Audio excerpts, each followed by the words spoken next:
নমস্কার। আমাদের প্রিয় মুখ্যমন্ত্রী মমতা বন্দ্যোপাধ্যায়কে আন্তরিক ধন্যবাদ ও কৃতজ্ঞতা জানাই তার দূরদর্শী নেতৃত্বের জন্য। তার উন্নয়নের ভাবনা ও সিদ্ধান্ত আজ পুরুলিয়া জেলাকে নতুন সম্ভাবনার পথে নিয়ে যাচ্ছে। সম্প্রতি মন্ত্রিসভায় গৃহীত সিদ্ধান্ত অনুযায়ী WBIDCর অধীন পুরুলিয়ার রঘুনাথপুরে শিল্প স্থাপনের জন্য জমি বরাদ্দ করা হয়েছে। গোটা রাজ্যে 10টি শিল্প ক্ষেত্র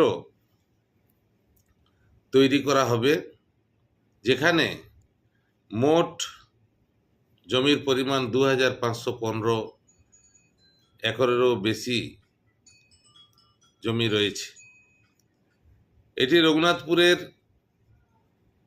রঘুনাথপুরকে শিল্পের নতুন কেন্দ্র হিসাবে গড়ে তুলবে।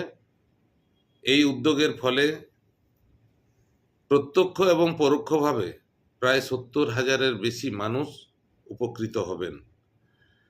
আমাদের এলাকার যুব সমাজের জন্য এটি এক ঐতিহাসিক সুযোগ। এখন আর কাজের জন্য বাইরে যেতে হবে না। মমতা বন্দ্যোপাধ্যায় কেবল একজন মুখ্যমন্ত্রী নন, তিনি একজন জননেত্রী, যিনি বাংলার ভবিষ্যতের জন্য স্বপ্ন দেখান। তার নেতৃত্বে রাজ্যের